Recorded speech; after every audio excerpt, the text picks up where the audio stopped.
Good morning. Woo. It's Friday the 13th. In case you were wondering what the woo woo woo was for. But thank you for joining us today on the Let's Talk Business podcast. Again, it's Friday the 13th on the May of the 13th of all things. And we are really, really happy to be here with you all today. It's been a long week. Yes, it has. It's been a long week, but it's been a good week. Of course. And it'll be an even better weekend. So I am Quincy, your host of the TCR BCC podcast. I'm your producer of the podcast and your media director. Today, we have some very, very, very special ladies in the house tonight. One of which is Tjwana Wilson. Say hello. Hello. Mm-hmm. And then we have an expert guest, special guest, which is Dinita Caldwell. She is a part of the Hub program. She is a Hub program director and a part of the African American Leadership Institute in Austin. Did I say it's been a long week? Yes, you have. Oh, okay. Yeah, it's been a very, very, very long week, but it's been a good week too. A lot of things have come through for the chamber, a lot of opportunities that I'm excited about. But what we will do, like we do every day, every Friday, is recite our mission statement. Our mission statement is we're committed to acquiring and disseminating valuable business information, resources, and tools for member firms to achieve entrepreneurial parity and economic prosperity in the region and international. Just remember that. We give you some tools, right? And some resources. And Tawana's going to give you all the information you need. Of course. All right. So I want to start with our special guest, Tjwana. She's in the house, looking beautiful. I was late. She waited on me with a smile. So I do want to start with her, and I want to give her a chance to just introduce yourself. Okay, thank you, Quincy. Good morning. My name is Tjwana Wilson. I'm the CEO and founder of the Wilson's Family Caring Center.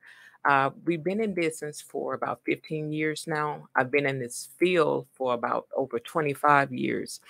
And the Wilson's Family Caring Center is a HHS Medicaid waiver program that provide home and community-based services to mentally challenged children and adults with intellectual disabilities as well as autism. Well, my first question is answered. I'm just kidding. Well, that's wow. I didn't know that much about your business. I did some research, but when you honed in on the specifics, it's like, wow, okay.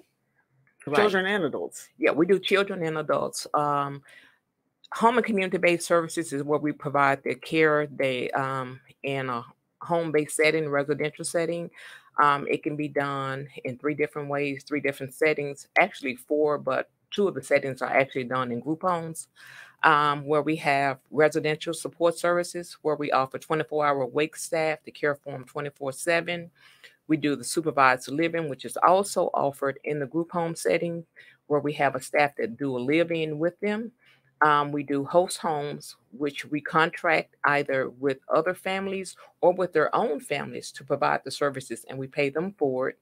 Or we have what we call the CFC, used to be known as supportive home living, where the individual can live at their home, and we send in a staff to care for them. Okay, that's convenient. Right.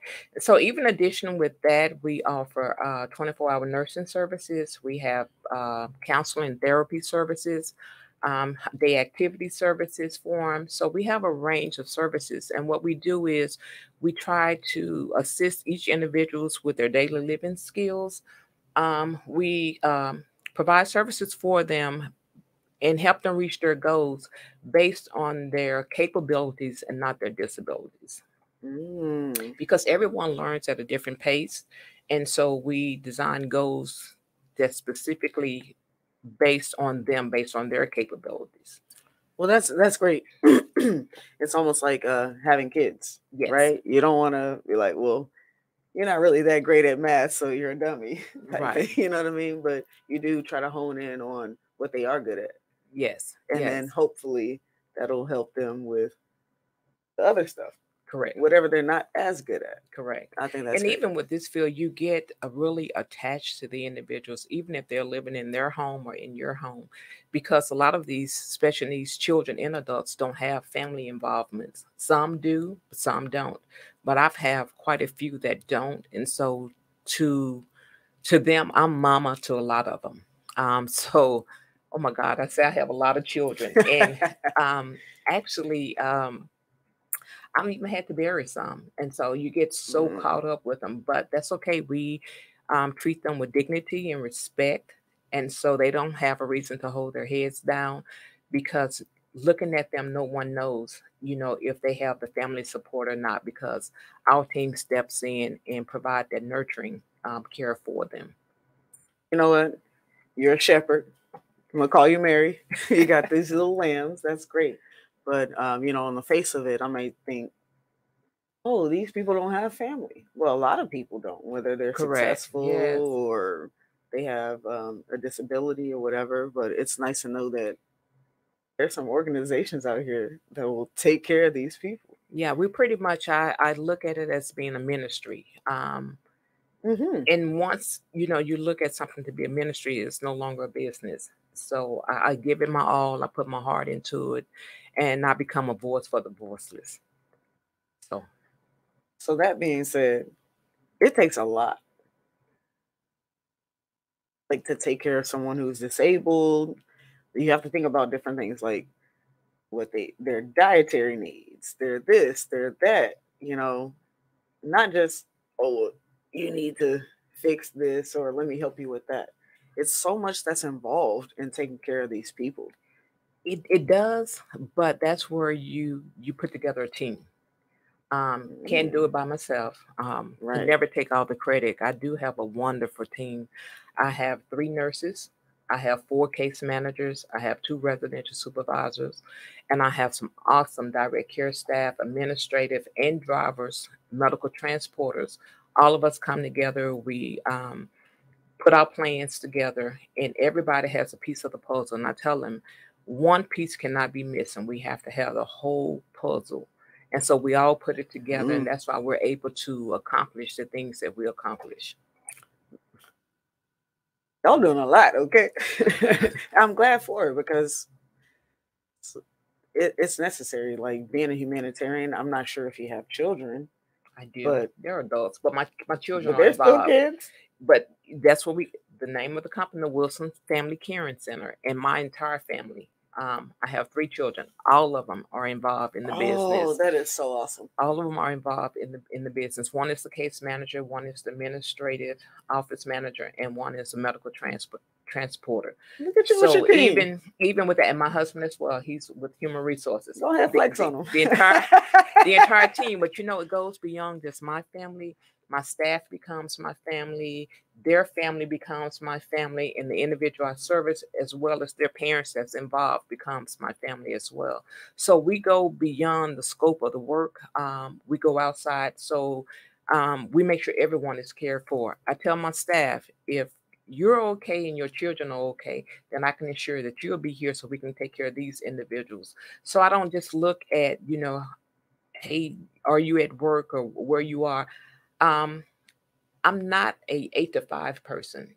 Sometimes we have to shift things around to make it work because I tell everyone we don't work with machines. We work with individuals. We work with humans, and we can't turn them off. We can't turn them off because it's Christmas. We can't turn them off because it's Thanksgiving. These are human beings. We work 24/7. So we flex and do different things to get the job done. Mm. And I love that. I love all of that because you're in a caring business. Hmm. If you're in a family care business, you can't, be with the whip on your employees because then they won't give that same love and care that you have. So it's all through and through. Yes. Yes. And that's probably why all your kids and your husband are in the same, excuse me, in the same business with you. I'm sure they love you and believe in you, but when you get older, You know, if it is not a right fit, if it doesn't feel good to you as a person, I don't think your kids Right. would be in that industry. And I'm saying that as a kid. You know, I'm a kid. I'm a humble child. I'll own that to the day I die. And there's so much to learn from our parents, our elderly people, whatever. And we don't oftentimes get that Hmm. because it's like, oh, we want to be on YouTube or we want to be on the TikTok and whatever. So I love that they have a mother, a matriarch leading the way, showing them and letting them decide because I'm sure they all are in different parts of the business, right? Hmm. So they figured out like I like this, but I want to be over here, but I still want to be a part of that. And I think that's Correct. great. And I'd be heartbroken if my kids were like, I hate your business and I want to leave. you And know? Quincy, it's funny you say that because I never forced them to even be a part of it. They knew I was resigning from my job 15 years ago to open up this business. And I told them, I'm opening up this business to build a legacy, to build a legacy for you all, to build a legacy for your children and your children's children, to create generation wealth. Mm-hmm. And so, my son, he eventually came first and he worked for many years and he's still working with me. And I didn't force my girls to come. I wanted them to be ready, made sure that they were not only mature enough to handle the business, but all mentally able to handle the business. Because when you take someone's life in your hand, it can be very stressful. Mm. And I tell them all the time, we have to be careful on how we proceed with things and how we provide the services, because you can put a price tag on a life. And so that's a lot that we wear on our shoulders. A Mm-hmm. lot of people don't know, but being in the healthcare servicing special needs is very, very overwhelming sometimes, Yeah. because you're caring for individuals, and no day is the same day. You don't know what you're gonna walk into on a particular day. So I even tell my staff, sometimes take a day off, come up for what we call what a mental health day, to de-stress Mm-hmm. and regroup, because all my case managers have a caseload. So today you may have an easy day on your caseload, and somebody else may be experiencing some of the individuals that's having behaviors or Mm. having meltdowns. And so, I have to relieve that case manager. Hey, come up for air, take a day off, go to the spa, just stay at home and do nothing, you know, let your other colleagues handle your calls for you, because you don't know what your day going to be tomorrow. So I always Mm-hmm. encourage them, teamwork make the dream work. We Hey. have to work together as a team, because what makes me cry today may make you cry tomorrow. So Mm-hmm. you have to be open. Well, that's the thing about being a team. Yes. You know that every teammate, even though they're all strong in their positions, may struggle with something. You know what I mean? Like even your kids, like you say, you didn't force them into being in the business because you wanted them to feel comfortable, and then you also didn't want them to have that emotional, not be able to handle the emotional stress that comes with it. Right. But they've all chosen They did. to come on with the team. And when I worked for another company, I would just involve them periodically, because I worked so many hours working for somebody else. And so I was in this field as well, but I was a case manager, and I would ask my husband, I asked my daughter, my son, hey, we're going on an outing. We're going to need some extra people to do volunteer work for me. And so they would volunteer. So they actually saw me in the industry and saw me in the workplace. And so it wasn't hard for them, but I didn't force them. And so once they came to me like, hey, mom, I see you expanding. I'm ready. And then I said, come aboard. But they can tell you I'm harder on them than anybody in the workplace, because I tell them you all have more to lose than anyone else. Mm. Because staff may come and go, and I thank God that they, have it, and I have the staff that I have. But I tell my children, this is all I'm building this legacy for you all, and so you all have to lead by example. And so if Right. if I'm gonna hold my staff to standards, I'm holding you to a higher standards, because this is part Mm-hmm. of you all. And so sometimes they like it and sometimes they don't, but At the end, they're gonna love it. they appreciate it. Yes, right? yes. So tell me how you persevered through the pandemic. Oh God, it was rough. Mainly because the shortage of staff. It's a high turnover in this field always. Mm-hmm. But thank God we had the staff that we had that pulled long hours. Thank God for the PPP to be able to pay that staff, because I had staff that would work almost 200 hours in a 2 week period or more. But they were determined to get the job done. We was determined to keep their families safe. We was determined to keep all the individuals safe. And I must say, we were very successful during the pandemic. We didn't lose anyone. Um, Out of servicing maybe 85 individuals, we only had two that tested positive for COVID, but it was very minor symptoms, never had to be hospitalized.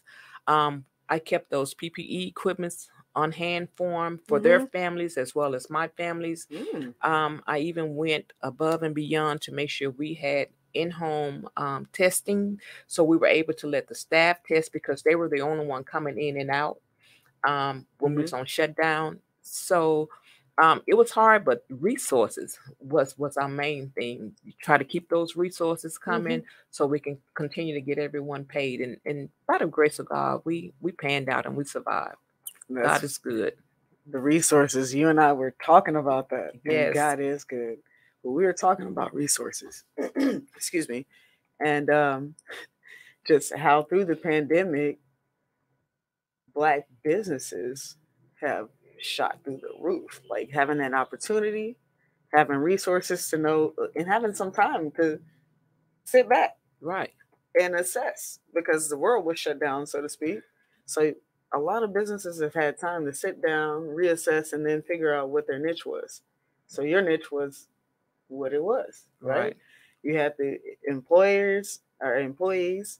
Um, you knew what kind of services that you needed to provide, and Hmm. with everything shut down, they definitely needed you. They were saying everyone's mental health was going crazy, right? Yes. Even Yes. the same people, for lack of a better word. So you were even more in demand, and Yes. you kept up with it. You found a way to um, encourage your employees, Actually, keep you them safe, keep other family families safe. healthy. Yes. That's amazing. We had to be creative. I really, really just set out. The pandemic, um, it brought the world to a halt, but it Mm-hmm. had its pros and its cons. Mm-hmm. Because you were able to stop the hustle and bustle. You was able to set back, Sit back reevaluate some and things. see what's happening. Yes, and look Mm-hmm. at some things. So even I was looking at where my staff were working, they were so dedicated, and my staff that works in the homes were working excessive hours. I said, okay, we're gonna have to give them some type of break. What do we do? What I did was I will open my office, the administrative part of it, Monday, Wednesdays, and Fridays.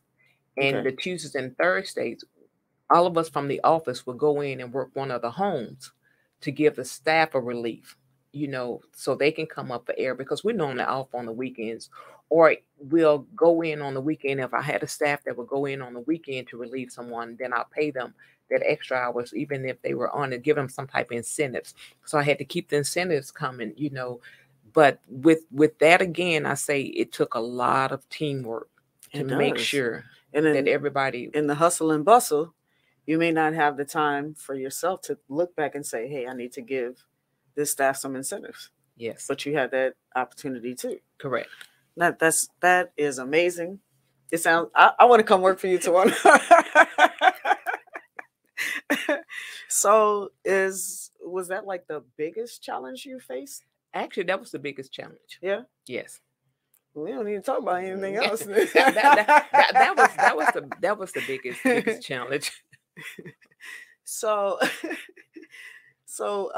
that being said, what advice would you give new entrepreneurs who are starting a business, period, whether it's in healthcare or otherwise?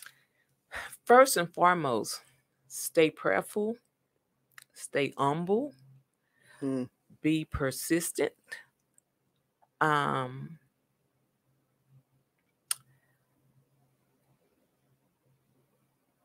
Also, stay dedicated.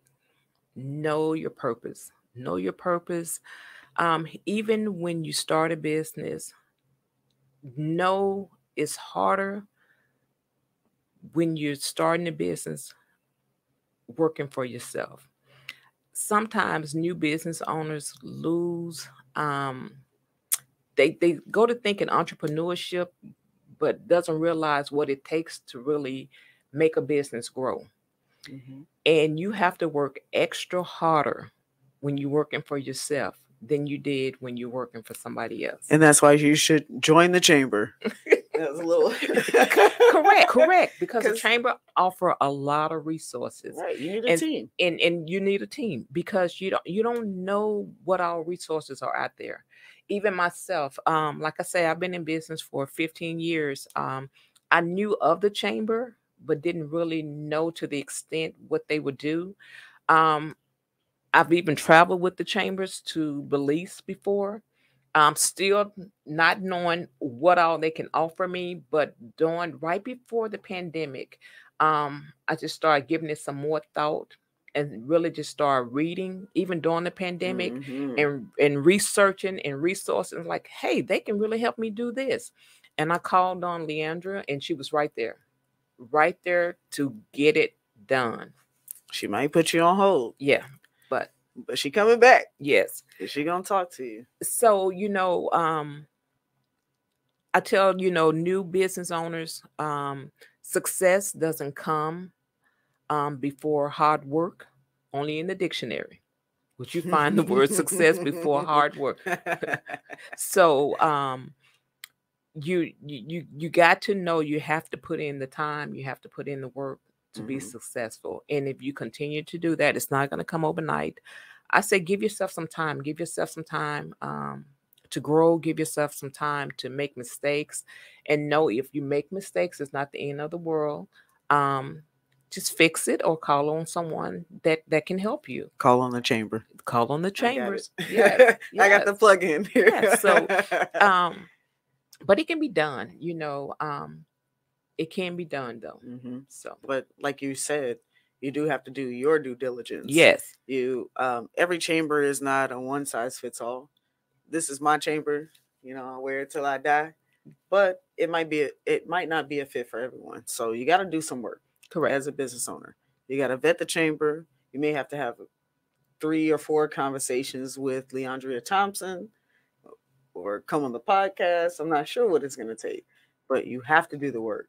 And that being said, once you're a member of the chamber, you still got a whole lot of work to do. Right. The chamber provides you the resources. Right. They can lead you to the water, like you and I talked about early, Quincy, but they can't make you drink. And for many years, they led me to the water, and I just turned around. It was like, but I'm not thirsty right now. But now I'm thirsty. Not only thirsty, I'm hungry. Oh, I'm hungry for that knowledge. And then you got your whole team on board too. Correct. So you can't let them down now. I'm looking to expand and to do a lot more, just with the Wilson Family Caring Center being the foundation, but expanding this business in so many directions, doing so many different things, and just speaking with Leandra. I mean, I know it will really, really help me.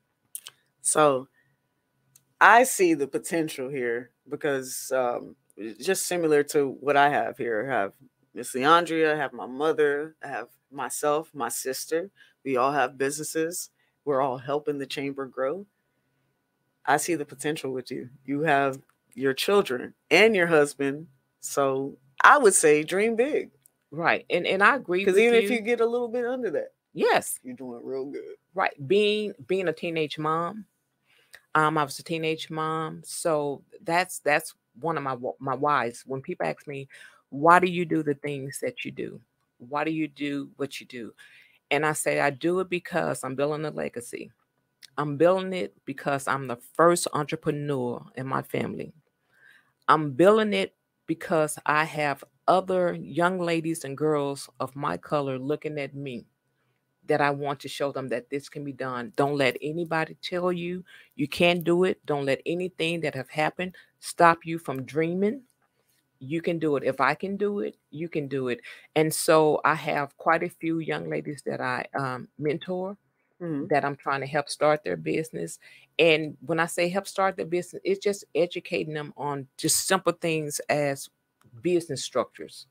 Um, Which is very important. right, that they don't know, or even applying for a tax ID number. Mm-hmm. Um, just small things, they come to me. So that's my why, not only for the special needs, but I like serving. I think that's my ministry. I think Oh, that's my that's your thing. calling, Mm-hmm. is to serve. And so whatever capacity or whatever area that I can serve in, I tell people I'm a behind the scene girl. I don't have to be one of the ones in front of the camera or in the front running.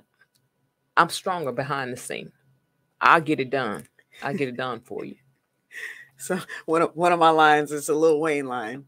You may or may not know, but it says, "Real G's move in silence like lasagna." You don't hear the G in lasagna, right? Right. So that's you. You back there, but it ain't a lasagna without the G. Right. You Correct. know what I mean? That's right. So I think that is amazing, and I felt that from you.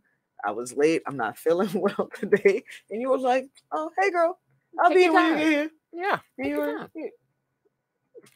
we gonna figure it out. Like, and that puts me at. I'm already, like, I'm late. I gotta get there. She's waiting on me. But your whole demeanor, you are in the service industry in a way, not hospitality service, but you aim to serve and please, and you're cool with it, and you don't not respect, expect much back. Right. It's like, as long as we good, We good. you can do me bad, but I'm gonna do you better. That's right. Yeah, and I love that. So before we go, because we even took up a little bit of time, I just felt like I was here with my mama, like, "Hey, girl, well, can we hug?" Um, I do want you to let everyone know how they can contact you and where to reach you, all your stuff, your Facebook, Instagram. I'm just playing. I'm not real big on social media. My friends could tell you, but I do have a Facebook. It's wilsonsfamilycaringcenter.com, and I'm also on Facebook, Tjwana.Wilson, on Facebook and Instagram. Don't do a lot of posting. Mhm. Like I say, I'm not the one that's in the, or you can You're look up behind the the Wilson's scenes. Family I Care know. Center, and give us a call. And if you want to learn more, you can also reach me at 281-859-8672, which is my office number. Sweet, sweet, sweet. So we got Tjwana Wilson in the building. She leaving me, y'all. Well, it's all good. All right. And also, I'd like to thank our President and Chairman Club members, Amico Federal Credit Union, Enlightenment Enterprises, Lamar Institute of Technology in Beaumont, Lone Star College, the Linwood Group, Southwest Airlines, and Quality Precision Coatings, and supporting our Let's Talk Business podcast. Up next, we have here a very, very, very, very, very, very, very special guest, Dinita Caldwell.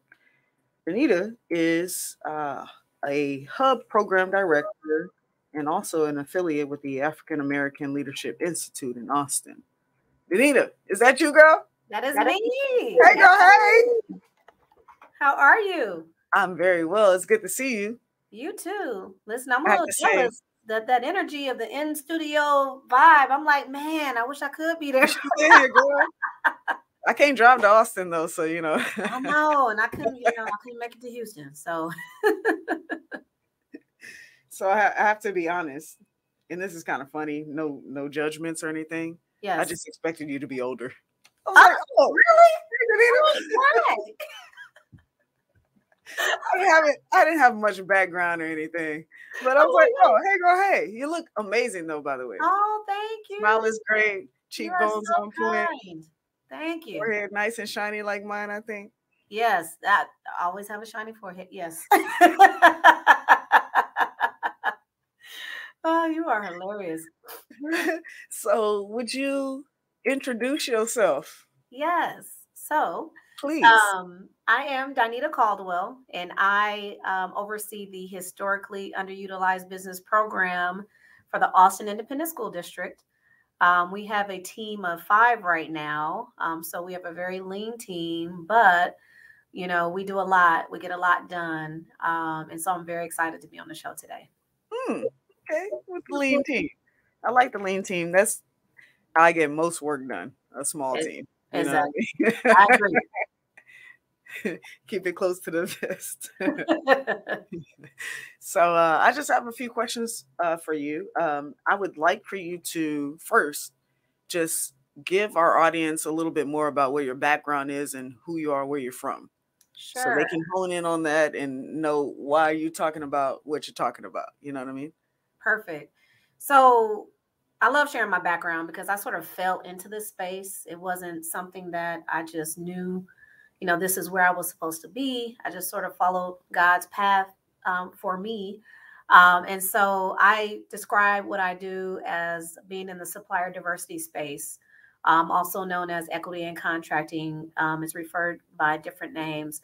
I've had the opportunity to actually work for the African American Chamber of Commerce here in Austin years ago, and also the opportunity to work in the government space. So I worked for the Texas Facilities Commission, the Texas Department of Agriculture. I also worked at the Capital Metro Transit Authority, and in all of those spaces, I was within the supplier diversity space, although it was referred to different things depending on the entity. More recently, before coming to the district, I was at Visa. So I was also in the corporate space. And so I very instrumental in building out Visa's global supplier diversity program. So I've been in this space for over 14 years, very knowledgeable about, how to engage with our minority and women-owned businesses. And it's something that I'm passionate about.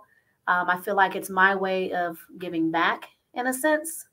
If I'm not going to be an entrepreneur making money for myself, at least I can help other small businesses put food on the table. So you're down with paying it forward. Yes. And also, you started 14 years ago when you were 15, right? Of course. Of course. There you go. All right, that's really sweet because a lot of people don't have that same mentality where like if I don't get it, I can help someone else get it. You know what I mean? Yeah. So I think that's a very humble quality, which is a good quality in my opinion. Like, Thank you. I'm part of the Chamber of Commerce, so Yeah. maybe I don't have the millions, but I'm here doing the same thing, trying to help everyone get to the big pond. You know what I That's what it's mean? all about. That's why we are here on this earth. Right. So I have a question for you. The pandemic has magnified the issue of supplier risk management. Do you see this as an opportunity to promote equity in contracting as a part of risk management or no? So thank you for the question. I certainly do. I think that at the core of what supplier diversity is or equity in contracting is to work with our smaller businesses. And data and research has shown that our small businesses are more agile, they're more innovative, they can move Mhm. quickly. So, what really put a strain on the supply chain with the pandemic is that a lot of these companies rely on the big names and the larger businesses, and so if they had any type of issues related to COVID, then they didn't have a diverse portfolio. So by having a diverse portfolio, meaning a larger competitive pool in that sense, but then also from a partnership perspective of minority companies, smaller companies, you're actually risk adverse versus being more at risk. So I certainly think that it's a positive thing to add to a business's portfolio as it relates to bringing on minority and women-owned suppliers. I like the word that you used about small businesses being agile. That's the first time I've ever heard those two together, but they really are. They have more flexibility. They can be more innovative. Correct. And there's a need for that. Like, it's almost like when people say mom and pop, you almost like kind of shun that, or like, oh, it's a mom and pop. But Right. mom and pop is a really good thing. It gives you that quality. Again, innovativeness, and they're flexible. Mm-hmm. Like, oh, Visa don't do that for you, right? So Yeah, I again, mean, I love the way that you said agile, and the fact that it gives small businesses, I don't know, like a promotion in a way. yes, They're very valuable, and correct. obviously you're with the hub, so you know that there are programs out here that will facilitate resources and whatnot specifically for small businesses. But get in a small business. I agree. You got to do it. There's too much to support a small business. You got Dinita over here saying that we're agile. Yes, do that. That was amazing though, and thank you for that, because that, like I said, that's not a word that I've ever heard used with a small business, but it is so appropriate And so appropriate. So, do all hub programs at school districts share the same goals? so this is important because not many school districts actually have these equity and contracting programs. So this is very new concept from a school district perspective, and goals vary from school district to school district. So, for example, here at our district, one, we only set goals on construction and professional services that are related to our bond projects. So anything outside of that, we don't have a goal. We encourage participation, but our program was approved by our board of trustees and set up to sort of align with our bond and those high dollar projects that were coming in under the construction umbrella. So with that, we actually set goals by project. So we look at the different scopes or trades that are available within a particular opportunity. We look at the availability of businesses out there, hub businesses that can do the work. And then we look at the budget. So depending on the size, scope, all of those things, availability, then we set our goal on a project by project basis. Our overarching goal for construction is 21.9% and 25% for professional services. Okay. And when you said construction, is there any other like infrastructure involved, or is it specifically construction? So so it's all types of construction trades. So anything that, for instance, for school districts, we're doing modernization projects to the schools. So we're adding on to those schools, we're expanding those schools. So everything from, pouring concrete to HVAC, electrical, plumbing, everything that would fall under that umbrella to contribute towards, upgrading a building. Okay. Cool. You ready for another question? I'm ready. Well, I hope so. Well, here you go. Why is working with diverse women-owned contractors good for business? Again, this kind of goes back to question one. Right? It's just good for business. The solutions that our minority businesses and women-owned businesses bring to the table, again, I'll use the word, are so innovative. They're unique. Like we mentioned earlier, the flexibility that's there. So overall, it affects your bottom line in various ways. People, to me, are more conscious with how they spend their money these days. So when I'm in the store, I actually think about, is this product made by a small business, right? I want to invest my dollars back into those businesses. So even from that perspective, it's important. Attracting and retaining employees. Again, research and data shows that people want to work for companies that support, sort of their mindsets and what they believe in. And, if you're looking at a company, you're going to look at the overall picture of the company, where are they investing their dollars? Who are they investing in? So it assists with, making your company more attractive, if you're a large organization. So it just hits on every angle, and that's why I think it's important. Right. So having that peace of mind on both sides Correct. is very important and very attractive. Because, like you said before, I'd be probably more inclined to come and work for Dinita if I knew that she supported women-owned businesses or Black-owned businesses. And I'm saying this for myself, being a Black woman, obviously. Right. Even still, there's not a lot of options out there. And when that is presented to you, it's such a relief and such a comfort. And it makes me want to do my best in situations like that. So you're going to get a great work out of me one day. You're already a great worker. So what programs or partnerships does Austin ISD, I'm sorry, not AISD. Someone will think that's a Houston Independent School District. But Austin ISD have in place to support hubs? Sure. So first and foremost, we are very proud of our partnership with the Tri-County Black Chamber. Leandria is awesome. So I got to shout her out. You're awesome. I'm, meeting you, and y'all are amazing. So my connection goes way back with the Tri-County. That's my grandmother, by the way. So watch your mouth, okay? Oh, I didn't know. Listen, I love her. My connection goes way back. Been connected with Tri-County through other, my other positions, but so we're happy to really kick this off and engage and see how we can do more with Tri-County.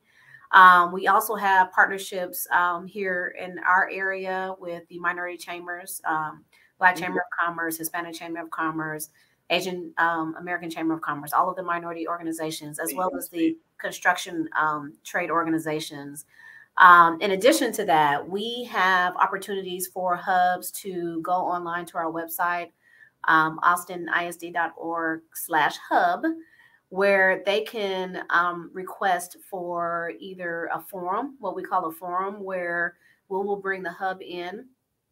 Since the pandemic, it was, virtual, but now we're moving in person. So we put the hubs in front of our leadership. So our leadership on the construction management team side, our project managers, those folks are the ones who are evaluating, these proposals. So it's really good to get in front of them and start to build that relationship so that they know who they are. And then they get to meet our team and see who is advocating on their behalf internally and build that relationship with us as well. So we're very proud of that. Recently, we launched Hub Meet and Greets. And that's a little different because it's more about the storytelling. Everybody has a story, right? And it's so important to connect to that person's journey and story. So how did you get to where you are today? What did that look like for you? And from our perspective, if some of our project managers have a better understanding of the hard work that it takes on a daily basis to maintain a business and to try to, fight for that access and opportunity just to win work, then we're, in our opinion, that'll change some mindsets, that'll change the culture, So that's something that we launched where we bring them in, they do a more personable presentation versus just sticking to, the day-to-day work of what they do, but connecting to their journey. And we're very proud of that program. I'm proud of you too, girl. Thank you. Is your hub program just district-wide? And also, do you have any upcoming events? Or do you have any virtual webinars?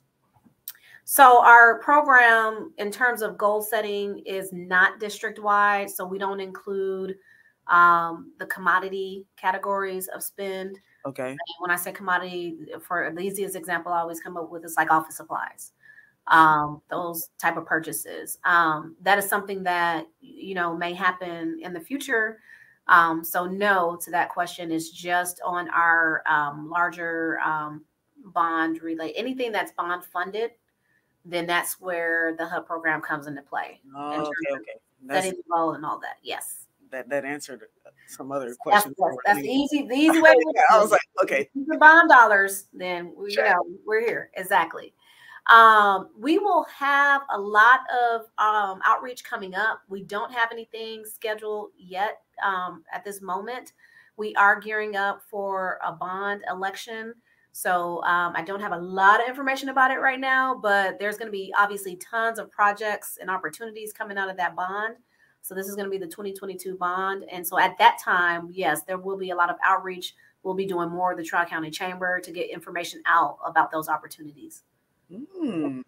Okay, well, when are you coming to Houston? We have an event on June 25th. Okay, you just put me on the spot. No, Blake. No, really. June 25th. No. This is part of an announcement. I'm not really putting you on the spot. We have our annual gala and Business Choice Awards on June 25th. So if you are free around that time, just call up Miss Leandria and ask her to help make arrangements for you, however you need, whether it's travel, whether it's room and board, whether it's your tickets for the gala. If you want to bring people, call her. It's already in the making. It'll be figured out. But it will be great to meet you in person if you want to come down for June 25th. It's a black tie event. Okay, so I get to bring your black tie in your gown. Yeah, exactly. No, thank you. I'm gonna definitely we'll get that blocked off on our calendar. Oh yeah, June 25th. I think it's enough time, Oh, that's kind of last minute, but you got over a month left, Yes. Yeah. So it will be amazing to have you here. Then I believe there may be like booths set up, or what have you, if you want to do some work and play on the side. The food is going to be amazing. The venue is amazing. Trust me, it's going to be beautiful. Excellent. All our people in there and our supporting actors. But everyone looks good. They feel good. When there's good food, that's all you got to do. There'll be really, really, really good music too. So put that on your calendar. I will. Until then, I hope I see you. But if not, it has been an absolute pleasure meeting you over the Zoom today on Friday the 13th. Thank you so much. Thank you so much. This has been amazing. I appreciate all that you are doing. Just having these conversations. I really enjoyed the set right before me. So thank you. I appreciate the opportunity. Thank you as well. So enjoy your weekend, and hopefully I'll see you next month. You will. All right. All righty. Hey, folks. So we're going to wrap it up Friday the 13th style. We have a couple events coming up. I just mentioned that we have the Business Choice Awards and Gala on June 25th. I keep wanting to say July 25th, but I think it's just because I like July. But June 25th, we have the Business Choice Awards. Today is the very, very, very last day for you to book your ad for the Business Choice book. It is a one-of-a-kind for the Chamber book. It is magazine bound, and you have until this evening, tonight, to go ahead and place your ad or book your ad space. We have full pages for $500, half page $300, and a quarter page for $100. Get those bookings in now or register for your booking as soon as possible today. You don't want to miss your chance to showcase your business in our Business Choice book this week. All right.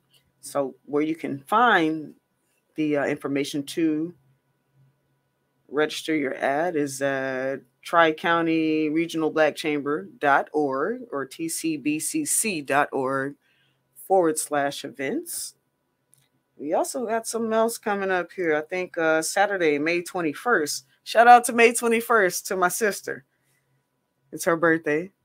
Next day is my mom's birthday. But anyhow, in Beaumont on Saturday, May 21st, we have a networking and members training from 10 a.m. to 11 a.m. If you want more information on that, again, go to tcbcc.org/events and then scroll down to May 21st on the calendar for our workshop. I think we've about covered everything. Oh, one last thing. We have another international mission to Belize. on July, my favorite month, July 18th through the 22nd. So if you want more information about that also, go ahead and go to our events page, tcbcc.org/events. Go down to the International Trade Mission to Belize page. But we've been doing a lot of business in Belize this year. This is, I think, going to be the third or fourth mission to Belize, meaning some things are happening. I still have some announcements to give you all that I haven't yet, but I can't leak the secrets just yet. So stay tuned. If you are interested in the Belize trip, the international trip on July 18th, put it on your calendar. Maybe it's not working out right now, but it will work out and it will work for you. But you got to put in the work too. So that's amazing to know. I may go on the trip to Belize for my birthday. Not sure just yet, but it sounds pretty good. Anyhow, if you all have any questions or if you are unsure as to how to reach any of our special guests today, please email me at tcrbccpodcast@gmail. tcrbccpodcast@gmail.com. If you would like to contact the chamber for any reason, just a question, you want to give me a high five, that's cool too. 832-875-3977. And again, I want to thank Nice with GMT Radio. And also, I want to give another shout out to our Chairman Club and President Club members, Emico Federal Credit Union, Enlightenment Enterprises, Lamar Institute of Technology in Beaumont, Lone Star College, the Linwood Group, Southwest Airlines, and Quality Precision Coatings. In supporting our Let's Talk Business podcast, thank you so much for spending some time with me, you all. And I hope you have a wonderful, wonderful weekend. Woo! Friday the 13th.